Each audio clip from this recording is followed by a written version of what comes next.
स्वागत है दोस्तों आपका अपने YouTube channel power of mind पर। आज हम पढ़ने वाले इतिहास भाग 1 जाति बंधुत्व तथा वर्ग। आरंभिक समय 600 ईसा पूर्व से 600 ईस्वी। ये 12वीं क्लास की। हेलो दोस्तों, आज हम पढ़ने वाले तीसरे चैप्टर बंधुत्व जाति तथा वर्ग के बारे में। इसमें हम पढ़ेंगे 600 BC से 600 ईस्वी की अवधि के दौरान भारत के आर्थिक और राजनीतिक जीवन में कई महत्वपूर्ण परिवर्तन हुए। इस अवधि के दौरान हुए परिवर्तनों ने समकालीन समाज पर गहरा प्रभाव छोड़ा था। कृषि के विस्तार के साथ एक नया परिवर्तन होने लगा। इस अवधि के दौरान विभिन्न शिल्प और विशिष्ट सामाजिक समूहों का उद्भव भी देखा गया। धन के असमान वितरण के परिणाम स्वरूप सामाजिक विषमताएं बढ़ने लगी। इतिहासकार ने कई कारणों से पाठ्य परंपरा का उपयोग किया। इतना। अब हमारा टॉपिक है महाभारत। महाभारत हिंदू का एक प्रमुख काव्य ग्रंथ है जो स्मृति के इतिहास वर्ग में आता है। कभी कभी इसे केवल भारत कहा जाता है। यह काव्य ग्रंथ भारत का अनुपम धार्मिक, पौराणिक, ऐतिहासिक और दार्शनिक ग्रंथ है। विश्व का सबसे लंबा यह साहित्यिक ग्रंथ और महाकाव्य हिंदू धर्म के मुख्यतम ग्रंथों में से एक है। इस ग्रंथ को हिंदू धर्म में पंचम वेद माना जाता है। अब हम जानेंगे कि महाभारत की विशिष्टता क्या थी। इतिहासकार जांचते हैं कि क्या ग्रंथ प्राकृत, पाली या संस्कृत भाषाओं में लिखे गए थे। वे उन लेखकों के बारे में जानने की कोशिश करते हैं जिनके दृष्टिकोण के विचारों ने पाठ को आकार दिया। महाभारत में प्रयुक्त संस्कृत वेदों की तुलना में कहीं अधिक सरल है। इतिहासकार पाठ की विषय वस्तु के दो व्यापक शीर्षों के अंतर्गत वर्गीकृत करते हैं: कथा युक्त कथाएं और उपदेश युक्त उक्तियां और सामाजिक मानदंड। महाभारत को कई चरणों में लिखा गया है।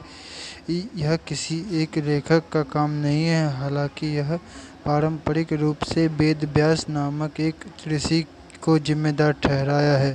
थर्ड, महाभारत में लड़ाई, जंगलों, महलों और बस्तियों का विशद वर्णन है। महाभारत के सबसे चुनौतीपूर्ण प्रकरण में से एक द्रौपदी का 5 पांडवों के साथ विवाह है।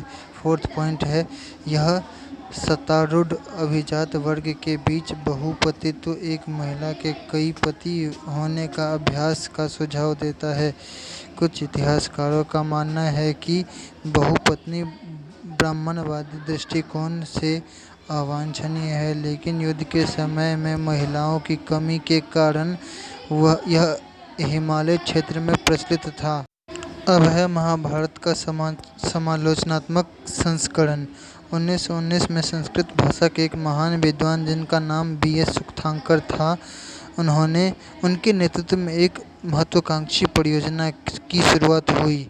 इस परियोजना का उद्देश्य महाभारत नामक महान महाकाव्य की विभिन्न जगहों से प्राप्त विभिन्न पांडुलिपियों को इकट्ठा करके एक किताब का रूप दिया गया। अब हमारा टॉपिक है बंधुता एवं विवाह। पहला टॉपिक इसमें आता है परिवार। एक ही परिवार के लोग भोजन मिल बांट के करते थे। परिवार के लोग संसाधनों का प्रयोग मिल बांट कर करते हैं। परिवार के लोग एक साथ रहते थे। परिवार के लोग एक साथ मिलजुल कर पूजा पाठ करते हैं। कुछ समाजों में चचेरे और मौसेरे भाई बहनों को भी खून का रिश्ता माना जाता है। अब है पितृवंशिक व्यवस्था के आदर्श। पितृवंशिक का मतलब होता है पिता के वंश से चलने वाला परिवार। पितृवंशिकता हमारे देश में पहले से मौजूद थी। महाभारत कुछ इसी तरह की कहानी है। यह भाइयों के दो दलों, कौरव और दूसरा पांडव के बीच जमीन लेकर और सत्ता को लेकर हुए युद्ध की कहानी है, जिसमें पांडवों की जीत होने के बाद उत्तराधिकार को पितृवंशिक घोषित किया गया। पितृवंशिकता में पिता की मृत्यु के बाद पिता की सारी संपत्ति और जमीन एवं जायदाद बेटे के नाम कर दी जाती है। और अगर बात की जाए राजाओं की, तो राजा की मृत्यु के बाद उसका सिंहासन उनके पुत्र को सौंप दिया जाता है तथा कभी पुत्र न होने पर संबंधी भाई के उत्तराधिकारी बनाया जाता है। अब हमारा टॉपिक है विवाह के नियम की। विवाह के नियम किस प्रकार के थे? तो विवाह के नियम दो प्रकार के थे। एक थी अंतर्विवाह पद्धति, दूसरी थी बहिर्विवाह पद्धति। अंतर्विवाह पद्धति का अर्थ होता है गोत्र के अंदर कुल और जाति में विवाह। और बहिर्विवाह पद्धति का अर्थ होता है गोत्र के बाहर जाति में विवाह। पितृवंशी समाज में पुत्र का बहुत महत्व था। पुत्री को अलग प्रकार से देखा जाता था।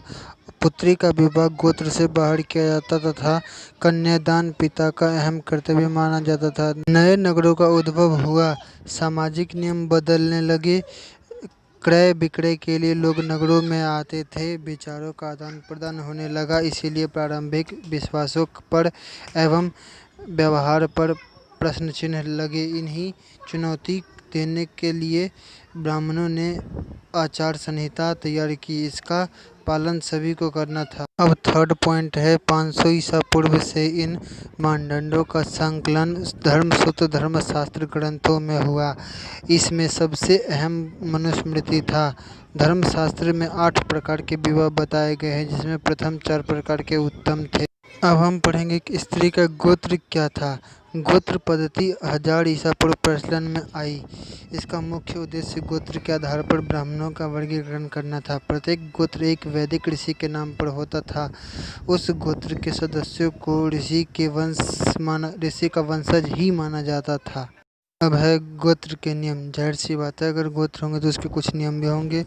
तो गोत्र का पहला नियम था कि शादी के बाद स्त्री को पिता की जगह पति का गोत्र अपनाना पड़ता था। और गोत्र का दूसरा नियम था कि एक ही गोत्र के सदस्य अब आपस में शादी नहीं कर सकते थे। सातवाहन राजाओं में यह प्रथा विपरीत थी। सातवाहन राजाओं के नाम से पता लगा कि वहाँ स्त्री को विवाह के बाद भी अपने पिता के गोत्र का रखते थे। सातवाहन बहुपत्नी प्रथा को मानते थे। बहुपत्नी और बहुपति प्रथा होता क्या था? बहुपत्नी प्रथा में एक से ज़्यादा स्त्रियों से शादी की जाती है, ऐसा सातवाहन राजाओं में होता था। और बहुपति प्रथा एक से अधिक पुरुषों से शादी की जाती है। उदाहरण के लिए द्रौपदी।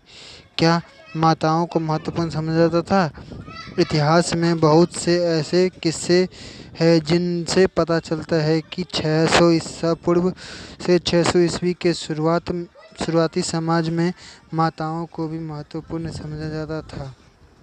ऐसा ही एक किस्सा है सातवाहन राजाओं का। सातवाहन राजा अपने नाम से पहले अपनी माता का नाम लगाते थे, जिससे यह पता चलता है कि माताओं को भी महत्वपूर्ण माना जाता था।